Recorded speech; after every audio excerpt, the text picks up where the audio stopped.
Assalamualaikum warahmatullahi wabarakatuh. Kami dari kelompok 1 akan mempresentasikan hasil kinerja dari kelompok kami yang bertemakan konsep wirausaha dalam tinjauan Islam dan ruang lingkup wirausaha. Sebelumnya saya perkenalkan anggota kelompok 1. Yang pertama ada saya sendiri, Ahmad Lakyar, dengan NIM 2003 01167. Andifa Eka Putri dengan NIM 200 301 168, Silviatur Fikia dengan NIM 200 301 177, Frilin Selvianti dengan NIM 200 301 187, Koiratul Mahudah dengan NIM 200 301 197, dan Muhammad Rian Alfarisi dengan NIM 200 301 208. Di sini kelompok kami akan membahas tentang yang pertama, definisi kewirausahaan menurut para ahli. Yang kedua, siapakah wirausahawan itu. Yang ketiga, tujuan dari kewirausahaan. Yang keempat, pentingnya kewirausahaan dalam Islam. Yang kelima, konsep kewirausahaan dalam Islam. Dan yang keenam, ruang lingkup wirausaha. Definisi kewirausahaan. Kewirausahaan berasal dari kata dasar wirausaha. Wirausaha dari segi etimologi berasal dari kata wira dan usaha. Wira berarti pejuang, pahlawan, manusia unggul, teladan, berbudi luhur, gagah berani, dan berwatak agung. Usaha berarti perbuatan amal, berbuat sesuatu, sedangkan pengertian kewirausahaan atau wirausaha adalah proses mengidentifikasi, mengembangkan, dan membawa visi ke dalam kehidupan. Jadi, secara umum, pengertian kewirausahaan adalah kegiatan penciptaan bidang usaha yang baru. Siapakah wirausaha itu? Peter F. Drucker, wirausahawan adalah orang yang selalu mencari perubahan, menanggapinya, dan memanfaatkannya sebagai peluang. Sedangkan menurut William D. Bigrave, wirausahawan adalah seseorang yang mencari peluang dan menciptakan organisasi untuk mengejarnya.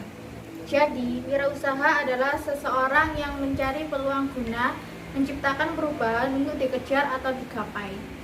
Tujuan kewirausahaan: A. Meningkatkan jumlah wirausaha yang berkualitas.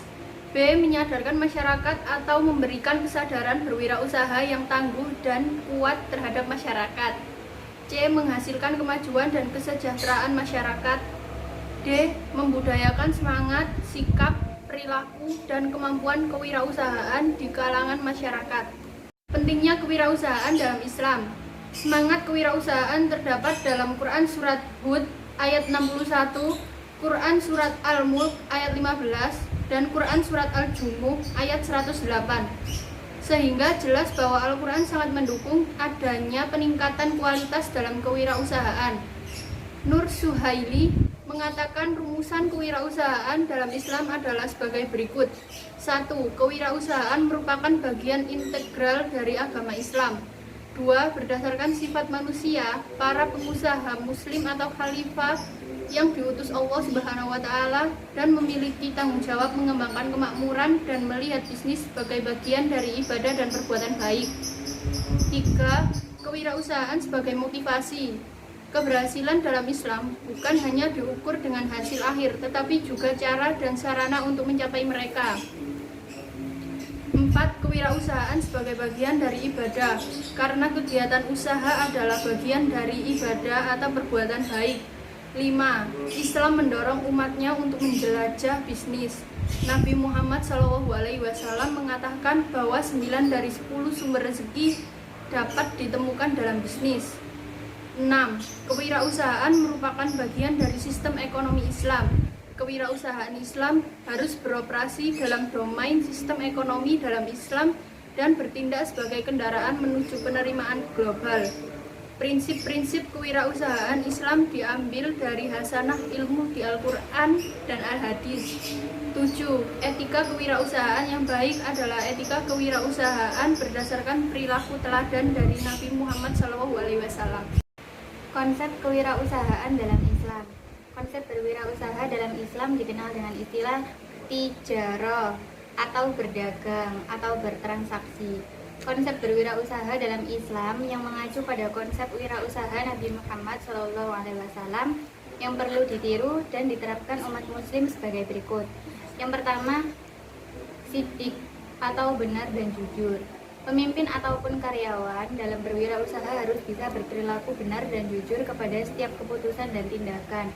Jujur terhadap konsumen, pesaing, sehingga usaha yang dijalankan dikelola dengan prinsip kebenaran dan kejujuran. Amanah atau dapat dipercaya. Amanah yaitu sifat kepercayaan baik dari sisi internal maupun eksternal. Amanah dan bertanggung jawab merupakan kunci sukses dalam menjalankan wirausaha.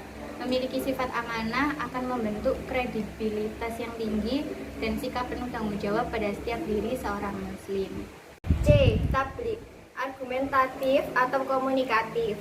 Tablik yaitu kemampuan menyampaikan, kemampuan berkomunikasi efektif. Para wirausahawan harus mampu melatih diri dalam menyampaikan ide dan produk bisnisnya. Harus mampu menyampaikan dan mempromosikan keunggulan-keunggulan produk dengan menarik dan tepat sasaran, serta mampu mengkomunikasikan secara tepat dan mudah dipahami oleh siapapun yang mendengarkannya. Hal yang paling penting harus mampu menjembatani antara pihak perusahaan dan pihak customer. D. Fatona, cerdas dan bijaksana. Sifat Fatona merupakan memiliki kecerdasan dalam berbisnis. Pengusaha yang cerdas merupakan pengusaha yang mampu memahami, menghayati, dan mengenal tugas dan tanggung jawab bisnisnya dengan sangat baik. Ruang lingkup kewirausahaan. 1. Lapangan agraris. Ruang lingkup kewirausahaan ini dapat didefinisikan sebagai terutama terkait dengan pemasaran dan produksi berbagai produk pertanian. Ruang lingkup kewirausahaan ini juga terkait dengan input pertanian. Contoh area di mana pengusaha pertanian mengaitkan diri mereka sendiri, termasuk susu, kehutanan, dan hortikultura. Ini juga meliputi produksi, pemasaran input dan output pertanian. 2. Lapangan perikanan. Perkembangan teknologi di sektor pengolahan ikan menawarkan pengertian ruang lingkup kewirausahaan untuk inovasi, peningkatan produktivitas, peningkatan umur simpan, peningkatan keamanan pangan, dan pengurangan limbah secara operasi pemrosesan.